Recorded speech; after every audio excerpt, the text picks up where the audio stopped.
Star Wars Republic Commando takes players behind enemy lines as the leader of an elite squad of highly trained commando soldiers.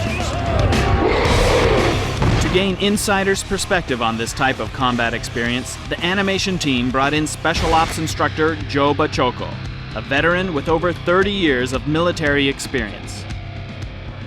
Republic Commando has tried to really focus in on the military aspect of Star Wars and get that sense of realism in the game. We really wanted these clone commandos to feel like an elite squad and get them to feel like they're a lethal weapon in the game. As animators, we don't get to feel like soldiers. Having Joe come in really helped us get into that mindset. I start with something very, very basic. I start with safety rules, 4 safety rules. I go into how to grip a weapon safely, how to draw it, a 5-point draw, how to move with a handgun or a long gun. That's it. I try and make it as close as reality as I possibly can. We took a team of 4 and we went through breaching a door, whether it be a single door or a double door. Going in single file, filing into the room. It's very, very important to go in at once as one unit, making sure their weapons are carried in a functional way, making sure that everyone knows their job, knows their strengths and weaknesses. It's very, very dangerous because once you go into a room, you're going into the room because there are adversaries on the other side that are willing to kill you. And this is why I take this kind of training. Even though it's not live fire training, I take it very, very seriously. While walking through the exercises with Joe, you really get a sense of what an actual soldier feels when they're walking through environments, unknown, dangerous environments.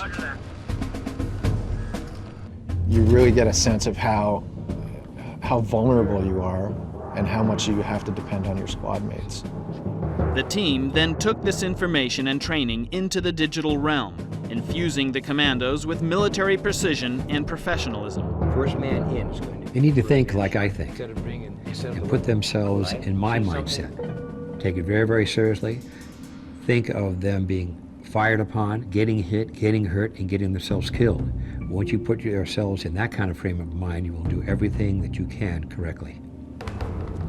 That's the big takeaway that I got from this. And we really try to get that into the game, really try to get the commandos to look like they got each other's back and they're really there to get that job done and to follow each other up on it.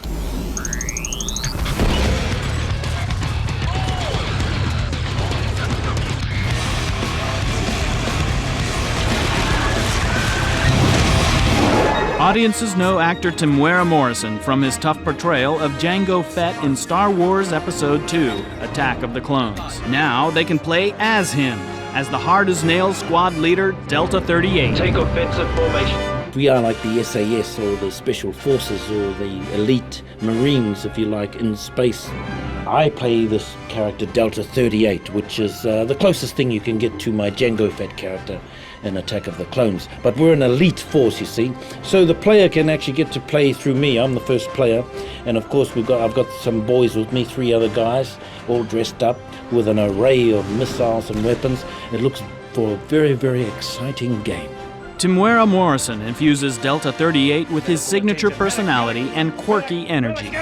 Scorch, I need a big hole right here. The other good thing too about this game is we're adding there's just a little bit of humor in there as well, you know, with some of his one-liners. I wish they'd stop doing that. I've got a 13-year-old, and to be quite honest, this is maybe another game that he'll want to latch onto, or maybe it would be me going, get off that game and do some homework. Let's rearrange some architecture, Delta. Scorch, I'm in charge. Can I have some cover here?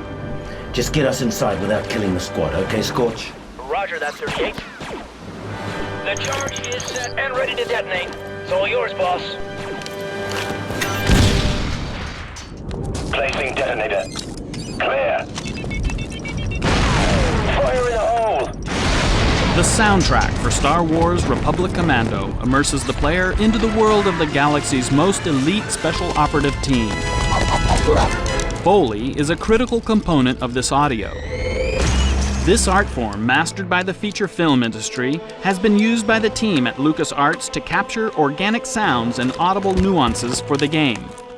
Foley provides a level of immersion that you don't get with regular hard effects. It gives you a level of detail that even if you don't register it, subconsciously it makes you feel like you're there. You don't always think about footsteps, for example. No one ever says, wow, those were great sounding footsteps in that game. Good job. You know, it's more about just sort of emotionally reinforcing what it is that you're seeing and feeling. Foley artist Jana Vance has created sound effects for feature films like Star Wars, Minority Report, Saving Private Ryan, and Pitch Black. We come to Jana and Foley artists for their expertise and say, I need something that sort of sounds like this, and I start using a lot of adjectives and sometimes we end up making sort of noises or talking in very sort of abstract terms about sound. There's an animation that's not... As he's talking, I'm kind of thinking, well, what do I have? And we have so many different things. And then, you know, is it old? Is it new? Is it high tech? Is it going to be squeaky? And then you pretty much have to go to your boxes and pull some things out. And then what we say is, you know, what is the mic like? Sometimes when you get it in front of the microphone, it sounds a little bit different than just in the room with your ear. The Foley process is part scavenger hunt, part trial and error, oftentimes using everyday items in unexpected ways. For Star Wars, since it's fantasy, the range is really pretty unlimited. What creates those sounds oftentimes is completely disassociated from what it is that you're seeing. This place gives me the creeps. For the Trandoshans, David said, you know, he wants them to be heavy and organic and kind of lizardy, but maybe monsterish. So I ended up using some pineapple. A pineapple actually split in half for that, which gave us the texture and gave us the density and gave us the weight and gave us some of the wetness. And then the little baby insect little monsters, we used some cabbage with some oyster shells actually to kind of give it this crackly, organic, kind of rubbery, insecty sound. So that was fun. Though the sources are sometimes unusual, Foley adds that last layer of reality to the Star Wars Republic Commando soundtrack. It's sort of that aha moment when you plug in the Foley and all of a sudden the game comes to life.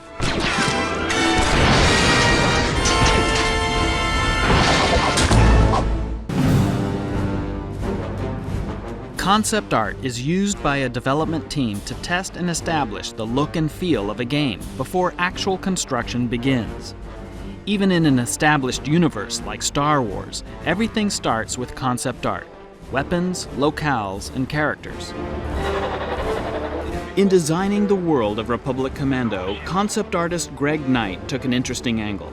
He imagined that if the movies were seen from the lofty perspective of the Jedi, then what might the same universe look like, as seen through the battle-hardened eyes of a soldier? The result is a darker and grittier interpretation of some familiar Star Wars elements.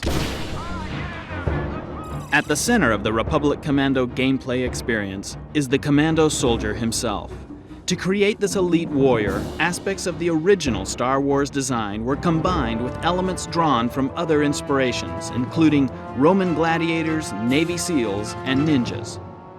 Late in the development cycle, Star Wars creator George Lucas suggested that the Commandos wear color-coded armor to differentiate one from the other, and to capitalize on the visual metaphors he was exploring for Episode 3. Color, tone, a sense of space and realism. These are the features the concept artist sought to capture while illustrating the virtual sets of Republic Commando. The game originally centered around one single day of the war, set entirely on Geonosis. But soon, more environments were added, including the planet of Kashyyyk from the upcoming Revenge of the Sith. Each weapon was created to reflect the personality of the faction that wields it. The Republic Commando rifle is efficient, adaptable, and absolutely deadly. The Geonosian beam weapon sucks the blood of its host and converts it into a fiery napalm spray. And the Trandoshan weapons were imagined as brutal, but badly engineered, with details like a built-in fire extinguisher to cope with the inevitable malfunctions. Finally, Republic Commando complements its arsenal with turrets and vehicles. Hundreds of sketches and paintings must be whittled down to a handful of iconic images. These final concepts serve as the foundation for prototyping and are fleshed out in full three-dimensional detail. breathing life into the characters, creatures, and environments of Republic Commando.